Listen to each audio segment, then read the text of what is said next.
nongereye kubaha ikaze mu makuru tuba twabateguriye. Wanyita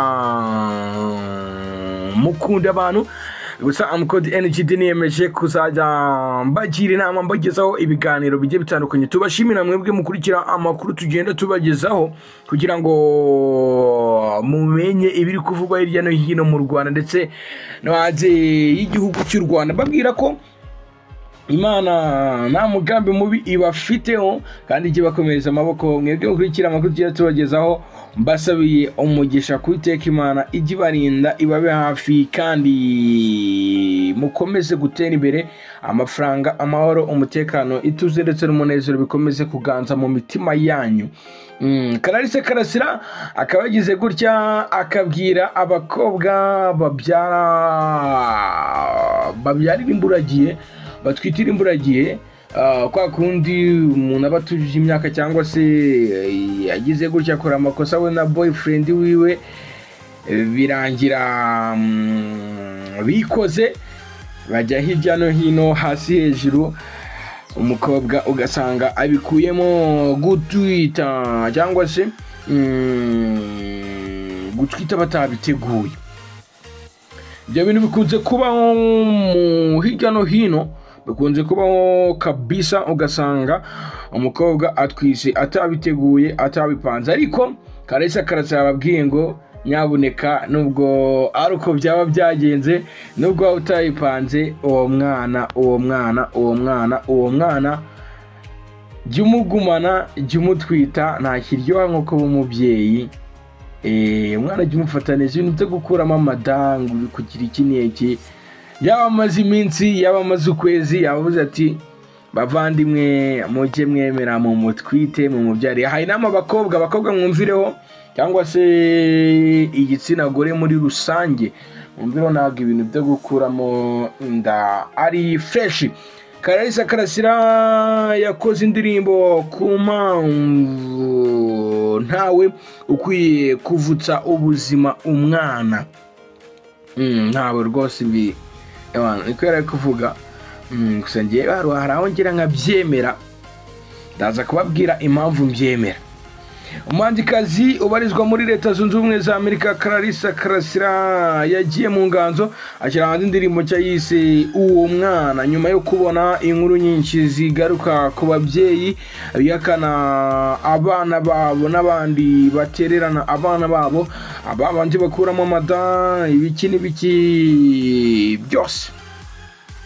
Imibare y'abana baterwa inda mu Rwanda ikomeje kwiyongera uko bukeye n'uko bwije, aho ku wa 2 Gashyantare 2023 Minisiteri y'Uburinganire n'Iterambere ry'Umuryango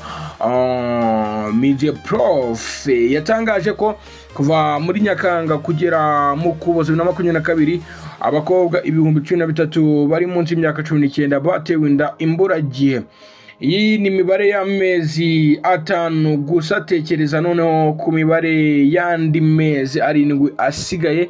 Kandi raporo ya Prof igaragaza ko intara y'Uburasirazuba yihariye 37% byiriya mibare y'abangavu 13,000 batewe inda z'imburagihe.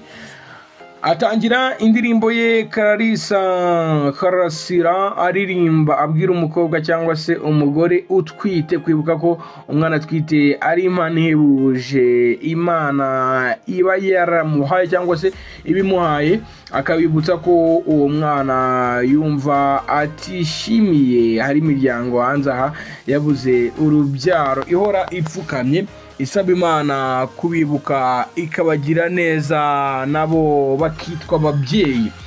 Clarisse KARASIRA yatubwiye ko muri rusange indirimbo uwo mwana igamije gutera ishyaka abakobwa ababyeyi batwite.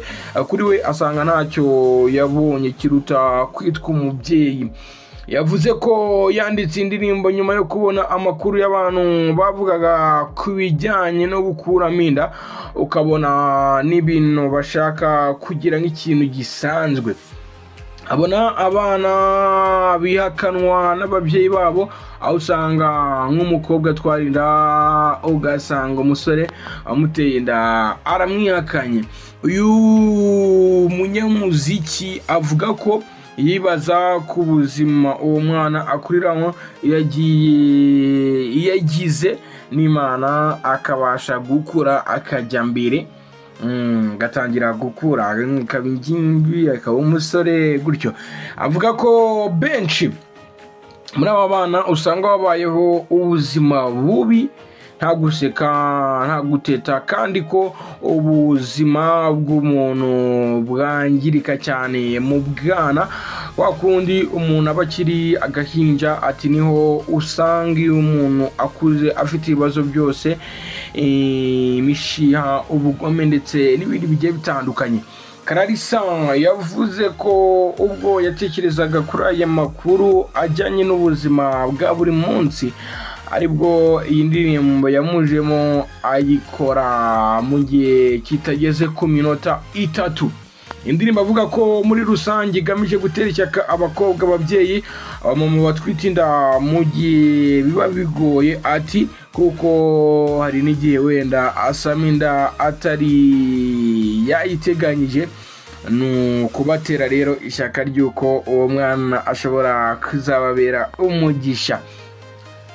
Clarisse KARASIRA avuga ko ariko rikomeye kwihakana umwana, kuko n'ejo bundi ushobora kuzicuza. Ati hari abo tubona, yaba ari abagabo, hari n'abagore bahakana abana babo ugasanga aramubyaye ariko n'ejo bundi akazicuza. Akomeza agira ati umugambi w'Imana kuri uwo mwana nta wuzi. Icyo nababwira ni ukumenya ko umugambi w'Imana nta muntu ntawumenya, nta mubyeyi n'umubyeyi ntabwo awumenya, bakabaye babitaho kubihakana, ntago ari ibintu bya nyabyo. Umuhanzikazi avuga ko umukobwa watewe inda akwiye kwishakamo imbaraga zo kurera uwo mwana akanamukunda, kubera ko uwo mwana ashobora kuba azamubera umugisha. Mu Ukwakira 2022 umuryango kokafem uhuriwemo n'imiryango iharanira uburenganzira bw'umwana n'umugore watangaje ko witeguye gufasha abana bihakanwe na base, hagakorwa ibizamini bya DNA kugira ngo hamenyekane ukuri muri rusange. Umuyobozi w'umuryango kokafem Mutumwa Marigarita icyo gihe yavuze ko hari abagabo byorohera kwihakana abana kuko nta kimenyetso simusiga. Ati abangavu n'abakobwa bamaze gukura baterwa inda ariko uwayimuteye ntagaragare. Ibibazo bikaba byinshi kuko kenshi nta bimenyetso bigaragaza ngo ninde wateye uwo mukobwa inda. Clarisse akaba yarasohoye amashusho y'indirimbo ye nshya yise uwo mwana, ivuga ati nyamaze mw'abantu mwe, ibintu byo kwihakana abana ntago ari sawa. Clarisse yavuze ko yanditse indirimbo mu gihe cy'iminota 3 nyuma yo kumva inkuru zigaruka ku bana bihakanwe n'ababyeyi. Clarisse avuga ko umwana ari umugisha, bityo ntawe ukwiye kumwirengagiza kuko hari imiryango ihora isenga isaba Imana urubyaro. Clarisse ati uwo mwana mureke abone izuba, mureke atete, mureke aseke, mureke akure. Nababwiye ko ndaza kubabwira impamvu aka kantu ko gukuramo inda hari igihe uba usanga igihe bari ngombwa. Ndaguha urugero, hari abana basambanywa n'ababyeyi babo, ese uwo mwana wamubyara? Naza kumbwira muri comment, uwo mwana wamubyara? Umwana wabyaranye na papa wawe, inda watewe na musaza wawe, wayibyara? ni ikibazo gikomeye rero, muraza kunsubiza mumbwire muti wayibyara cyangwa se ntago wayibyara, muze kumbwira imbogamizi, mumbwire iki n'iki, kandi ndabakunda cyane, ndabashimiye kugira amakuru tugenda tubagezaho. No kuri Imana igikomeza kubona no kuba hafi, mukomeze kugira ibihe byiza.